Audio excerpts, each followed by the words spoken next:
해가 떠야 사는 남자 한국미래에너지 김유한 대표입니다.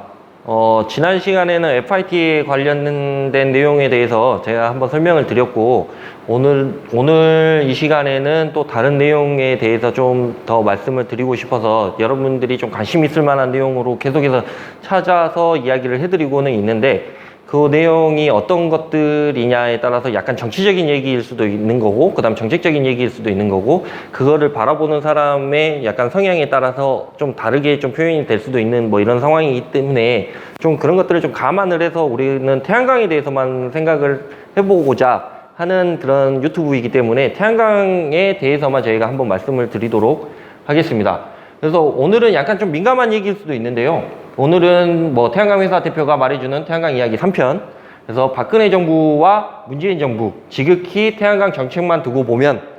어떠한 내용이냐, 이거에 대해서 한번 말씀을 드리고 싶다라는 생각이 들어가지고, 조금 저도 박근혜 정부 때 태양광을 처음 시작했던 사람으로서 박근혜 정부하고 그 다음 현재 문재인 정부하고 어떠한 차이가 있는지 그거에 대해서 한번 말씀을 드리도록 하겠습니다. 그래서 지금은 이제 문재인 정부가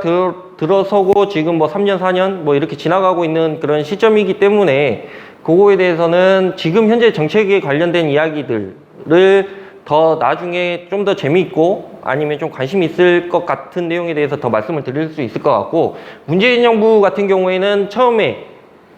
대통령 그 후보 시절부터 신재생 에너지는 5대 중요 5대 정책 중에 하나였다라고 보시면 될 것 같고, 요것들에 대해서는 그 이전 정부, 그러니까 그 박근혜 정부 이전에 이명박 정부가, 예를 들어서 지금 요즘에 속히 얘기하는 게 이명박 정부는 4대강에 관한 뭐 이런 것들을 좀 중점적으로 했다고 하면, 그거에 비견되게 할 수 있는 게 문재인 정부 같은 경우에는 신재생 에너지다라고 요즘에 많은 사람들이 얘기를 하는 것 같더라고요. 그래서 그거에 관련된 이야기들을 조금 제 개인적으로 한번 풀어보도록 하겠습니다. 요거 같은 경우엔 군산에 있는 태양광 발전소인데, 문재인 정부에서 문재인 대통령이 실제로 방문을 해서 태양광의 패널이라든가 모듈 뭐 이런 것들을 좀 방문을 하고 거기에 대한 이야기들을 좀 듣고 계시는 뭐 이런, 그래서 신재생 에너지에 대해서 상당히 관심이 많다라는 거는 여러분들이 모두 다 잘 알고 계시고, 관심이 조금만 있으신 분들은 다 알고 계신 내용이라고 보시면 될 것 같고요. 요거는 2017년도에 그때 당시에 산자부 장관이셨던 분이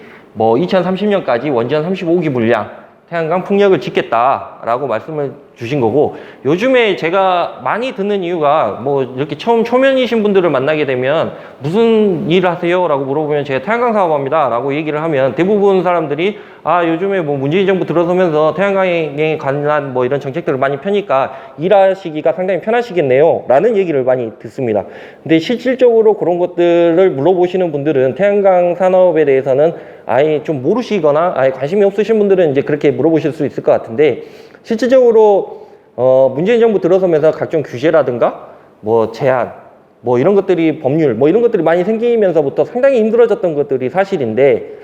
이것들은 조금 부각이 좀 덜 되고 그냥 친환경, 그 다음에 뭐 그린 뉴딜, 뭐 이런 탄소 중립, 탈원전 이런 얘기들이 하도 많다 보니까 당연히 태양광 사업도 요즘 날개도 친 듯이 막 이렇게 잘 되겠지 이렇게 생각하시는 분들이 많은데, 박근혜 정부 때보다 상당히 힘든 게 사실입니다. 그러니까 뭐 결론적으로 말씀을 드리자고 하면, 솔직히 이거는 뭐 제가 정치적인 뭐 색깔은 전혀 없다고 보시면 될 것 같은데, 물론 전라도 말을 쓰고 있지만 저는 정치적인 색깔이 전혀 없다고 보시면 될 것 같고, 솔직히 결론적으로 말씀을 드리자고 하면 박근혜 정부 때 같은 경우에는, 이건 정말 제 개인적인 이야기지만 박근혜 정부 때 같은 경우에는 몰라서 못했던 거고, 몰라서 사람들이 많이 했던, 그러니까 몰라서 뭐 그냥 규제라든가 뭐 이런 것들이 없었던 것 같고, 문재인 정부 들어서면서부터는 요것들에 대해서 너무 이렇게 많이 하다 보니까 규제를 좀 둬야 되겠다라고 해서 조금 규제가 좀 더 심해진 경우가 많고요. 그래서 제가 봤을 때는 박근혜 정부 때는 몰라서 그냥 냅뒀던 것 같고, 문재인 정부는 아무래도 공약 중에 하나다 보니까 그거에 대해서 조금 많이 정부나 뭐 이렇게 조금 많이 관여를 하는 뭐 이런 상황이라고 보시면 될 것 같은데, 그러다 보니까 약간은 뭐 규제라든가 제한이라든가 뭐 이런 것들이 좀 많다. 그래서 조금 힘들다라는 게 현재 지금 상황이라고 보시면 될 것 같습니다. 그래서 어떻게 바뀌었냐? 2018년 임야 가중치 조정 요거를 저는 태양광 업계에 있으면서 가장 어이가 없었던 것 같고 가장 조금 말도 안 되게 이렇게 변경이 됐던 뭐 이런 상황이라고 단언컨대 이렇게 말씀을 드릴 수가 있을 것 같습니다. 요게 어떤 내용이냐면 기존의 임야는 뭐 일반 뭐 논이나 밭이나 똑같이 이렇게 적용을 받아서 가중치가 1.2, 1.0에서 이렇게 적용을 받았었는데 문재인 정부 들어서면서 2018년도 하반기에 정책이 변경이 됐습니다. 그래서 임야에 태양광을 설치하는 경우에는 0.7을 주겠다. 이게 어떤 말이냐면 임야 그냥 REC만 두고 보면 원래는 120만 원, 100만 원 정도를 받는 그 REC 가격을 70만 원으로 조정을 해버린 거하고 같다라고 보시면 될 것 같습니다. 이 내용은 어떤 거냐면 그냥 산지에는 태양광을 하지 말라는 거하고 똑같다라고 보시면 될 것 같은데 이게 어떤 의미냐면 우리나라 같은 경우에는 산지가 70%가 넘다 보니까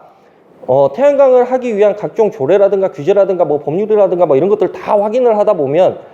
어쩔 수 없이 산골짜기로 들어가야 되는 게 정상적인 그런 상황인 거고 왜냐면 뭐 도로에서 뭐 100m, 200m, 300m 떨어지거나 주민 뭐 마을 이격거리가 200m 정도, 300m 정도 떨어져야 되는 곳은 어쩔 수 없이 임야밖에 없다 보니까 그쪽으로 가서 좀 햇빛 잘 드는 임야에다 설치를 하는 게 이제 관례였는데 그런 것들을 아예 막아버렸다라고 보시면 될 것 같고 그러면 저도 이제 뭐 환경 오염이라든가 산림에서 뭐 이런 것들을 생각을 했을 때 임야에다가 설치를 하는 거는 뭐 그렇게 뭐 좋기도 하고 그렇지도 않고 뭐 이런 상황이었었는데 아무래도 이제 태양광이 친환경 사업이다 보니까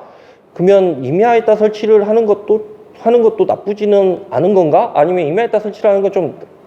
안 좋은 건가? 이런 생각을 하고 있었던 찰나에 뭐 요런 2018년도에 이런 것들이 나왔는데 제가 얘기를 하고 싶은 거는 어떤 거냐면 2018년도에 이게 고시가 됐던 게 아마 제 기억으로는 7월인가 8월인가 아마 그 정도 됐을 거예요. 근데 요거를 고시를 하고 실질적으로 법으로 적용을 받는 시점이 2018년 11월 달, 12월 달 아마 이때쯤인 걸로 제가 알고 있습니다. 그러면 기간했던 그 내용들에 대해서 고시를 하고 변경을 하는데 불과 3개월, 4개월 정도 만에 이거를 완전히 손바닥 뒤집듯이 정책으로 변경을 시켜버리면 기존에 있던 태양광 회사들 같은 경우에는 허가를 집어넣어놓고 이렇게 대기를 하고 있던 업체들 같은 경우에는 아주 청천벽력과 같은 그런 이야기라고 보시면 될 것 같습니다. 그러니까 이거를 유예기간을 예를 들어서 1년이나 2년 아니면 3년 정도 이렇게 좀 유예기간을 두고 이렇게 좀 진행을 했다고 하면 뭐 어느 정도 납득이 가는 이런 상황이었었는데 그게 아니라 3개월, 4개월 정도 유예기간을 두고 바로 바꿔버리다 보니까 조금 이게 좀 너무 심한 거 아니냐라는 생각을 했었고 그때 타격을 많이 받은 업체들 같은 경우에는 솔직히 뭐 짐 싸서 집에 가는 경우도 있고 뭐 그랬던 경험이 있고요. 그래서 요거만 뭐 가중치 조정만 끝나는 게 아니라 그때 당시에 나왔던 게 뭐 경사도 제한, 그다음 대체 산림 조성비를 부과를 하겠다. 그다음에 20년 뒤에 원상복귀를 해라 하는 명령 등이 이렇게 쭉 떨어지면서 결론적으로는 산지에는 태양광을 하지 말라라는 거하고 똑같다고 보시면 될 것 같습니다. 박근혜 정부 같은 경우에는 2014년 임야 가중치를 완화를 해줬죠. 그러니까 0.7에서 1.0, 1.2를 받을 수 있어요. 1.0하고 1.2는 1.0 같은 경우에 100km 이상인 거고 1.2 같은 경우 100km 미만이기 때문에 1.2라고 표현을 해드린 거고요. 그래서 임야 태양광 발전소가 가능했다라고 보시면 될 것 같고 소규모 태양광 발전소가 좀 그 줄을 이뤘다. 왜냐하면 100km 미만으로 진행을 해야만이 1.2의 가중치를 받기 때문에 소규모 태양광 발전소가 좀 줄을 이뤘다라고 보시면 될 것 같고 요거는 지금 현재도 마찬가지인 것 같긴 한데 아무튼 소규모 태양광이 발전소를 좀 줄을 이뤘다라고 보시면 될 것 같고 태양광 시장 논리에 좀 맡겼다 라고 보시면 될 것 같습니다. 그러니까 요게 뭐 순수하게 그냥 나는 너네들이 잘 먹고 잘 살기 위해서 너네들끼리 잘 해봐 이런 내용이 아니라 그냥 제가 봤을 때는 그냥 몰라서 그냥 냅뒀다라고 보는 게 좀 맞는 것 같기도 하고 아니면 정말로 그냥 너네들끼리 잘해봐 해서 이렇게 시장 논리에 맡겼다라고 볼 수도 있는 것 같고 여하튼 제 생각에는 뭐 그런 뭐 복합적인 내용들이 좀 있을 것 같다라는 생각이 들고요. 그래서 태양광 시장 논리에 이렇게 맡기다 보니까 약간 중소기업, 그러니까 저희 회사 같은 경우에도 박근혜 정부 시절 초기에 설립이 된 회사이고 그러다 보니까 중소기업들이 조금 전면에 나서서 태양광들을 설치를 하고 으쌰으쌰 하면서 열심히 짓고 그 다음에 그때 태양광 붐이 일어나고 REC 가격도 약간은 좀 높았었고 그러다 보니까 사람들이 더 태양광에 투자를 하고 열었던 그 시기가 박근혜 정부 약간 중기 아니면 초기 중기 요때 시절이라고 보시면 될 것 같고요. 그러면서 이제 문재인 정부가 들어서면서 2018년 아까 말씀드렸던 방금 전에 말씀드렸던 임야 가중치가 강화가 되면서 1.0, 1.2였던 것을 다시 2014년 이전으로 0.7로 다시 변경을 시키기 시작합니다. 그래서 임야 태양광 발전소는 불가가 됐고, 그러면서 대규모 태양광 발전소가 강화가 됐습니다. 그러니까 이 대규모 태양광에 대해서도 제가 한번 영상을 찍을 건데, 대규모 태양광 같은 경우에는 뭐 100kW 미만이 이제 극소 규모 태양광이고 1메가 미만도 소규모 태양광이라고 얘기를 합니다. 그리고 그거보다 이제 더 큰, 예를 들어서 10메가, 20메가, 30메가, 뭐 100메가, 요즘에 최근에는 뭐 100메가까지 나와. 그 100메가 정도 돼야 이제 대규모 태양광이라고 얘기를 하는데, 이 대규모 태양광 발전소를 강화를 하겠다라고 하면서, 이때 기억이 나시겠지만 문재인 정부에서 뭐 신재생 에너지 3020 정책 뭐 이런 것들을 발표를 했던 그런 시기였던 거고요. 그래서 요거는 지방자치단체, 그 다음에 대기업 위주의 발전소들이 이렇게 좀 추진을 하다 보니까 약간 중소기업 같은 경우에는 그렇게 설 자리가 많이 줄어든 게 사실이고, 제가 뭐 첫 번째 영상에서도 말씀을 드렸는지 안 드렸는지 모르겠지만, 대전이나 뭐 전국적으로 뭐 태양광 회사들이 한 3,000개, 4,000개 뭐 이 정도 있을 것 같은데, 요 시기에 2018년 임야 가중치 요 바꿔지는 그 시기 한 1년 지난 뒤부터는 거의 한 절반 정도가 없어졌다고 보시면 될 것 같습니다. 왜냐하면 거의 임야의 태양광에 허가를 집어넣고 이렇게 대기했던 회사들이 이게 허가가 부결이 나고 그러다 보니까 자금적으로 힘들고 압박이 들어가고, 그 다음에 뭐 투자를 했던 분들한테 다시 돈을 되돌려 드려야 되고 뭐 이런 것들이 있다 보니까 약간은 그때 모든 태양광 회사들이 다들 좀 짐을 싸서 집에 갔다라고 보시면 될 것 같고, 대규모 태양광 발전소가 나쁘다고 제가 말씀을 드리는 건 아닙니다. 대규모 태양광 발전소는 지금 현재 가야 되는 뭐 이런 추세이기는 한데, 나중에 되면 제가 뭐 분산형 전원이라든가 뭐 이런 것들에 대해서도 한번 더 설명을 드릴 것 같은데, 어느 한 곳에 태양광 발전소, 풍력 발전소, 신재생 에너지들이 어느 한 곳에 이렇게 대규모로 크게 이렇게 집중이 되다 보면, 요 집중이 된 것들을 그 지역 안에서 해결을 하지 못하고 다른 지역으로 또 넘어가야 된다거나 뭐 이런 상황이 발생을 하게 되면 솔직히 손실이 상당히 많거든요. 그러니까 국가적인 손실이라고도 볼 수가 있는 그런 상황인데요. 요거에 대해서는 제가 다음에 한번 분산형 전원, 그래서 왜 이것들이 필요한지에 대해서는 제가 한번 더 말씀을 드릴 거고, 아무래도 지방자치단체 대기업 위주로 이렇게 강화가 되다 보면 답이 좀 나올 것 같습니다. 대기업 위주 같은 경우에는 일단은 돈이 많은 회사이다 보니까 돈으로 이제 조금 합의를 보려고 생각을 할 것 같고요. 지방자치단체까지 끼게 되면 민원이라는 것이 또 해결이 되고 허가라는 것들이 조금 정리가 되기 때문에, 이렇게 둘이 들어가게 되면 약간은 분명히 더 허가 내기도 좀 쉬울 것 같고, 좀 더 민원이나 뭐 이런 거 발생들이 조금 적을 것 같고, 뭐 이런 것들 때문에 이렇게 대규모 태양광 발전소를 좀 위주로 이렇게 가겠다라고 정부에서 이제 추진을 하고 있는 것 같다라는 생각이 듭니다. 그래서 어떤 게 더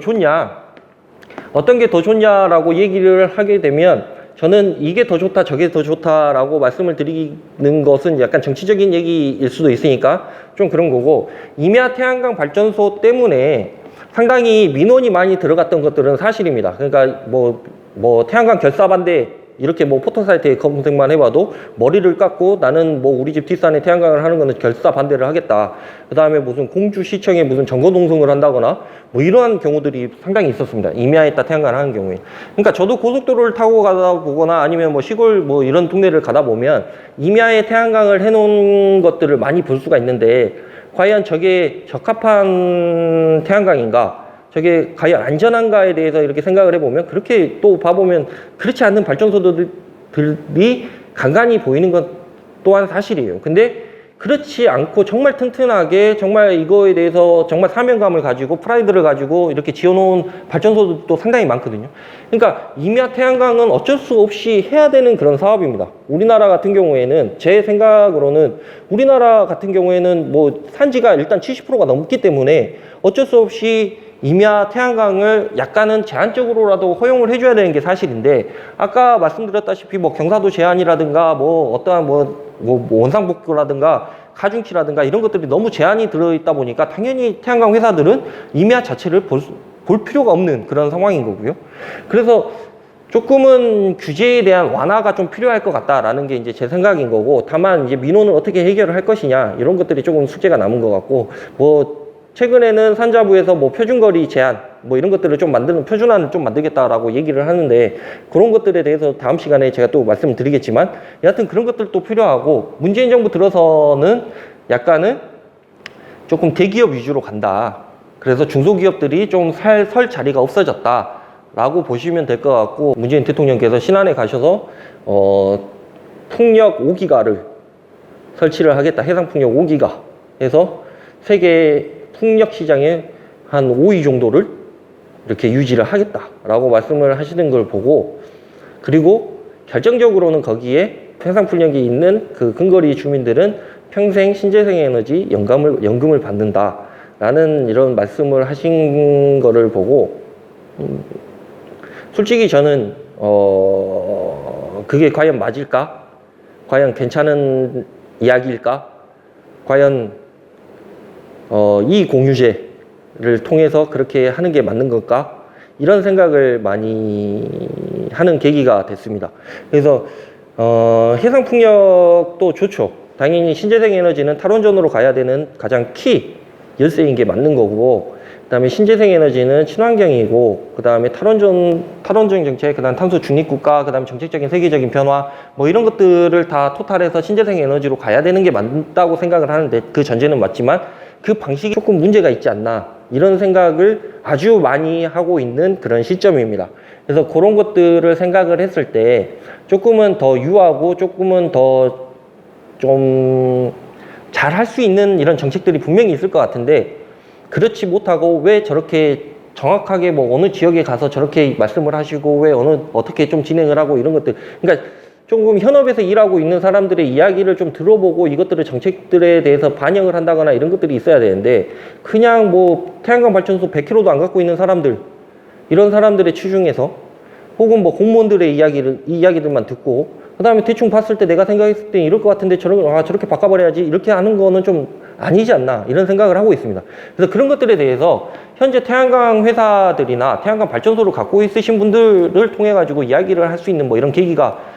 있어야 되는데, 그렇지도 않고 그냥 뭐 산자부에서 뭐 그냥 대충 두드러 맞춰가지고 그냥 뭐 태양광 뭐 정책 변경하고 막 이런 것들에 대해서는 상당히 조금 거부감이 있는 게 사실이라고 보시면 될 것 같고, 그래서 지금 현재는 박근혜 정부하고 문재인 정부는 어떻게 태양광을 바라보고 있는가, 그 다음에 어떤 식으로 태양광 산업이 이렇게 변화가 될 것인가에 대해서 한번 큰 틀에서 아주 말씀을 드렸고요. 요 내용 말고 그 다음에 또 추가적인 내용, 그 다음 대규모 태양광 발전소는 어떻게 할 거고, 그 다음에 어떠한 방식으로 신재생 에너지를 계속해서 달성을 해 나갈 것인지에 대해서는 계속해서 저희가 또 말씀을 드릴 수 있도록 노력을 해보도록 하겠습니다. 그래서 오늘은 박근혜 정부와 문재인 정부 신재생 에너지에 대한 정책에 관련된 내용들을 좀 핵심적인 내용들만 조금 이렇게 말씀을 드렸는데요. 그래서 다음 시간에는 어차피 지금 현재는 문재인 정부이기 때문에, 그래서 이 지금 정책에 대해서 조금 더 이제 깊이 또 이야기를 한번 말씀을 드릴 것 같고요. 그래서 그런 내용들에 대해서 좀 그런 내용들 위주로, 그 다음에 지금 우리 태양광에 대한 것들하고 접목을 시켜서 정책적인 변화하고 우리 지금 태양광을 하고 있는 이런 내용들에 대해서 좀 접목을 잘 시켜가지고 또 영상을 만들어서 진행을 해드리도록 하겠습니다. 오늘도 저희 영상을 들어주셔서 진심으로 감사합니다. 감사합니다.